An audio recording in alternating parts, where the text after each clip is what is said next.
भारतीय reserve bank एक बार फिर से विदेशी मुद्रा भंडार बढ़ाने पर जोर दे रहा है। रिपोर्ट्स की माने तो एक महीने से भी कम के समय में रिजर्व बैंक ने लगभग 8 अरब डॉलर की खरीदारी की है। डॉलर खरीद के पीछे रिजर्व बैंक का मकसद अर्थव्यवस्था में लिक्विडिटी बढ़ाना भी था। रिजर्व बैंक की इस डॉलर खरीद की वजह से रुपए में बहुत ज़्यादा रिकवरी नहीं आई है। शुक्रवार को भी डॉलर के मुकाबले रुपए में हल्की कमजोरी देखने को मिली। करीब 4 पैसे की गिरावट के साथ कारोबार कर रहा है रुपए, जब हम ये रिकॉर्ड कर रहे हैं। सर, डॉलर क्यों खरीद रहा है आरबीआई? ये तो उल्टी बात हो गई। पहले तो ये था कि डॉलर ज़्यादा से ज़्यादा छोड़े जाएं, अब तो उल्टा खरीदने लगा। ये बड़ा परिवर्तन आया और इसका असर हमने रुपए की पिछले 2 हफ्ते के कामकाज पर देखा। ऐसा बताया जा रहा है, बाजार के ट्रेडर भी बता रहे हैं, सूत्र भी बता रहे हैं, अखबारों में खबरें भी इस तरीके की हैं कि आरबीआई ने पिछले एक महीने के दौरान अलग अलग किश्तों में करीब 8 अरब डॉलर बाजार से खरीदे हैं। और वही बढ़ोतरी हमको इस हफ्ते से पिछले हफ्ते में दिखी थी, जब लंबे समय के बाद भारत में विदेशी मुद्रा भंडार में बढ़ोतरी हुई थी।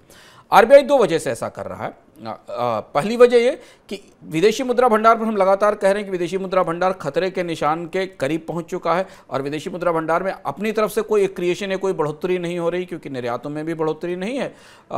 बाजार में जो आने वाला पैसा है, जो पूंजी बाजार में निवेश आ रहा है, उससे ज़्यादा निकासी हो रही है, चीज़ें डॉलर बाहर जा रहे हैं। तो जो बाजार में डॉलर उपलब्ध है, जो सप्लाई के लिए डॉलर उपलब्ध है, उस डॉलर को खरीद कर आरबीआई एक बफर बनाने की कोशिश कर रहा है, ताकि किसी भी परिस्थिति में विदेशी मुद्रा भंडार पर संकट ना आए और उसका दबाव भारत ना महसूस करे। ये चर्चा पिछले दिनों से चल रही है। हम लोगों ने इकोनॉमिक में विस्तार से इस पर चर्चा भी की थी कि आरबीआई की दुविधा है कि वो रुपया बचाए या विदेशी मुद्रा भंडार बचाए, और वो अंततः विदेशी मुद्रा भंडार बनाने की तरफ निकल चुका। दूसरी बात यह कि रिजर्व बैंक ने इसके जरिए बाजार में जो शॉर्ट टर्म लिक्विडिटी की समस्या थी, उसको भी हैंडल करने की कोशिश की है।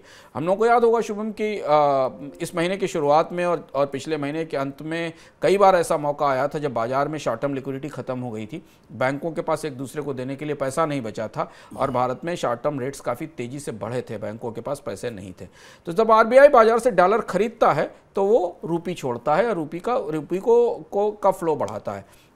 इस डॉलर खरीदकर आरबीआई ने बाजार में लिक्विडिटी मैनेज करने की भी कोशिश की है, थोड़ा ज़्यादा सप्लाई बढ़ाने की कोशिश की है, जिससे कि उसे ब्याज दरों में बढ़ोतरी की प्रक्रिया को अबाधित रूप से चलाते रहने में मदद मिले और बाजार में तात्कालिक तौर पर फंड की कमी ना हो। तो ये 2 बड़े चेंज हैं इन चेंजेस का, लेकिन इनका असर हमें डॉलर पर डॉलर रुपए की जो मूल्य है, रुपए की कमजोरी के तौर पर आगे दिखाई देगा।